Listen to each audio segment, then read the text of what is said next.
नमस्कार. आज आपण एका जनरल विषयावर चर्चा करणार आहे. विषय अतिशय सामान्य आहे, पण लोकांना तो कन्सेप्ट काय आहे याबद्दल माहिती नाही. एखाद्या अधिकाऱ्याला रंगे हात पकडलं, हे आपण न्यूजपेपरमध्ये बघतोय, टी व्हीमध्ये बघतोय. पण रंगे हात पकडलं म्हणजे नेमकं काय? आणि जर एखादा अधिकारी, कर्मचारी आपल्याला जर लाच मागत असेल, तर त्याच्यावर कारवाई कशी करायची? उदाहरणार्थ आपल्याला ग्रामसेवक लाच मागतोय, तलाठी लाच मागतोय किंवा एटसेट्रा कोणी पण लाच मागते, तर त्याच्याविरुद्ध तक्रार कशी करायची ही लोकांच्या मनातला पडलेला प्रश्न. आणि रंगे हात पकडलं म्हणजे नेमकं काय काय केलं? रंगे हात पकडलं म्हणजे काय, याचा अर्थच माहीत नाही बऱ्याच लोकांना ग्रामीण भागातील. तर ते रंगे हात पकडणे म्हणजे काय, हा कन्सेप्ट मी आज तुमच्यासमोर क्लिअर करणार आहे. रंगे हात पकडणे हा कन्सेप्ट इतक्या सोप्या आणि साध्या सरळ भाषेत सांगणार आहे की कुणालाही समजेल. ग्रामीण भागातल्या साध्यातल्या साध्या शेतकऱ्यांना जर हा व्हिडिओ बघितला माझा, तर त्याला सुद्धा समजेल की रंगे हात पकडणे म्हणजे काय. तर एक एक पॉईंटला मी त्याचं पॉईंट काढले तर आणि त्या एका एका पॉईंटला मी टच करत जाणार आहे, जेणेकरून ऑल कन्सेप्ट काय आहे तुमच्या डोक्यातला क्लिअर होणार आहे. तर पहिली एक गोष्ट सांगतो, जसं लाच घेणे हा गुन्हा आहे, तसं लाच देणे हा सुद्धा गुन्हा आहे. ही गोष्ट आधी डोक्यात क्लिअर कट ठेवा की लाच घेणे जसा गुन्हा आहे, तसा एखाद्याला आपण लाच देतोय हा सुद्धा गुन्हाच आहे. तर त्याची प्रोसेस, त्याचं पूर्ण मी डिटेल ह्याचं वर्णन करणार आहे. पहिला मुद्दा त्यातला, तक्रार कुणी करावी, कुणी करायची तक्रार. म्हणजे आपल्याला एखाद्या ग्रामसेवकनं, तलाट्यानं, मी गावाकडे उदाहरण सांगतो, म्हणजे ग्राउंड लेवलची, यांनी जर पैसे मागितले, एखादं तुम्हाला घरकुल मंजूर करून देऊ, तुम्हाला एवढे एवढे पैसे द्या, तुमचं हे काम करतो, तुमचं ते काम करतो, मला एवढे एवढे पैसे द्या, अशी जर लाच मागितली तर तक्रार कुणी करायची?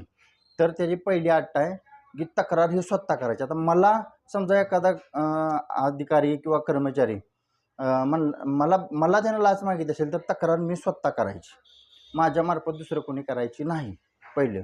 दुसरा मुद्दा, तक्रारदार जर वयोवृद्ध असेल तर तो एखाद्या व्यक्तीला नेमू शकतोय, त्यानं नेमलेल्या व्यक्तीनं तक्रार करू शकते. तिसरा, कंपनीला एखाद्या जर लाच मागितली असेल तर कंपनीने जो व्यक्ती नेमलेला आहे, कंपनीच्या वतीने नेमलेला व्यक्ती, म्हणजे कंपनीने एखादा व्यक्ती नेमलेला आहे, तो व्यक्ती तक्रार करू शकतोय. म्हणजे तक्रार कुणी करावी हा कन्सेप्ट क्लिअर झाला. आता दुसऱ्या मुद्द्याकडे आपण फोकस करणार आहे, कधी करायची तक्रार. तर कायदेशीर कामासाठी पैशाची मागणी केली असेल, एखादं कायदेशीर काम आहे, बेकायदेशीर तर तो काम करणार नाही, प्रत्येक काम तो कायद्यात बसवूनच करणार आहे. मग कायदेशीर कामाला जर पैसे मागितलं तर आपण तक्रार करू शकतोय. म्हणजे तक्रार कोण करणार, तक्रार कधी करणार, हे दोन कन्सेप्ट तुमच्या डोक्यातलं क्लिअर झालं. आता तिसरा मुद्दा आपण बघणार आहे. तर आता त्यानंतरचा मुद्दा आहे तक्रार. तर आता त्यानंतरचा मुद्दा आहे तक्रार कुणाकडे करायची.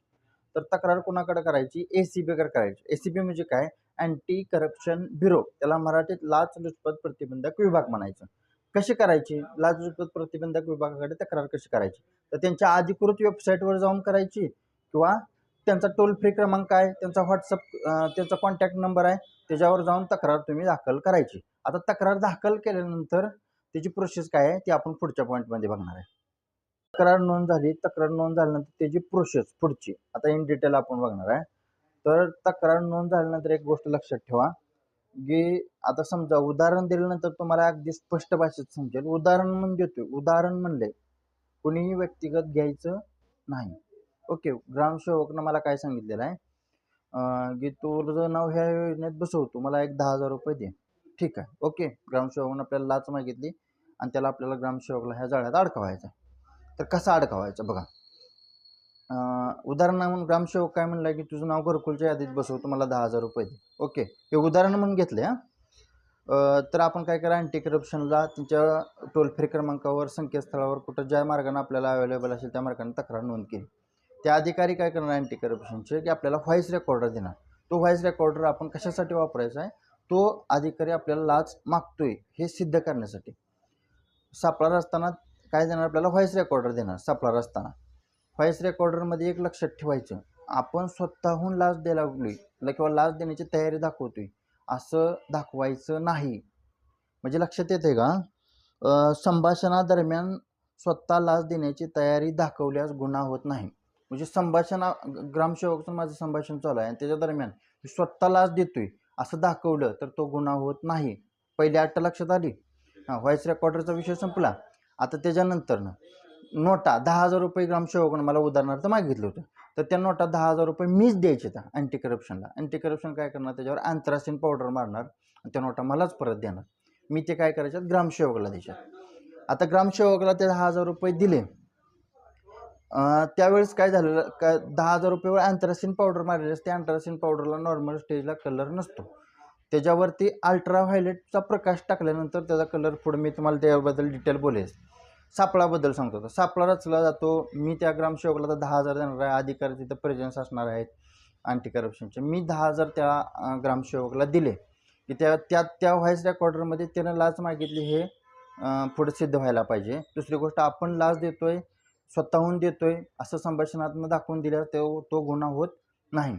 आता सापळा जर यशस्वी झाला, समजा आपण त्या ग्रामसेवकाला मी ते 10,000 दिले, अँटी करप्शनच्या अधिकाऱ्यांनी त्याला पकडले आणि तो सापळा यशस्वी झाल्यानंतर त्याला एका अंधाऱ्या खोलीत नेलं जातं. अंधाऱ्या खोलीत नेऊन पहिले एक गोष्ट सांगायची राहिली, 10,000 रुपये ज्यावेळेस आपण अँटी करप्शनला देतो त्यावेळेस ते अँटी करप्शनचे अधिकारी त्या प्रत्येक नोटाचा क्रमांक नोंद करून घेतात, जेणेकरून परत टॅली करता येते की त्याच नोटा आहेत का. काय काय करतात, त्या नोटाचा क्रमांक नोंद करून घेतात आणि त्या नोटांवर अँथ्रासिन पावडर मारतात. आता परत नंतर ना बघा, आपण त्या ग्रामसेवकाला लाच दिली, सापळा रचून अधिकाऱ्यांनी पकडला का त्याला अंधाऱ्या खोलीत नेलं जातं आणि अंधाऱ्या खोलीत नेल्यानंतर त्याच्यावर अल्ट्राव्हायलेटचा प्रकाश टाकला जातो. मग त्याच्या हाताला कटला कलर येतो, कारण त्याने नोटा हातात घेतलेल्या असते तर त्याच्या हाताला निळा कलर येतो, निळा. तर निळा कलर आल्यानंतर काय समजायचं की हा सापळा यशस्वी झाला आहे.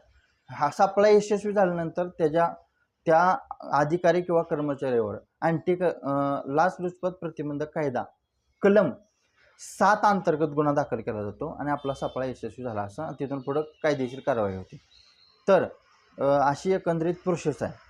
तर लक्षात घ्या, लाच कोण मागत असेल तर ह्या पद्धतीचा अवलंब करा. टोल फ्री क्रमांकावर कॉल करा, तिथनं पुढं ती प्रोसेस, ते नोटा देतील, त्या नोटांवर पावडर टाकून देतील, व्हॉइस रेकॉर्डर देतील आणि अशा पद्धतीनं जर लाचखोरीला आळा आणायचा असेल तर ह्या कायदेशीर मार्गाचा अवलंब करा. आता सगळ्यात महत्त्वाचा प्रश्न असतो की आपण 10,000 रुपये दिले तर ते आपल्याला परत मिळणार नाही. 100% मिळणार ते पैसे. 30 दिवसाच्या आत तुमचे पैसे तुम्हाला अँटी करप्शन मार्फत मिळणार. तर व्हिडिओ अतिशय साध्या, सरळ, सोप्या भाषेत सांगितला आहे. तर जास्तीत जास्त लोकांना शेअर करा, लाईक करा, कमेंट करा. धन्यवाद.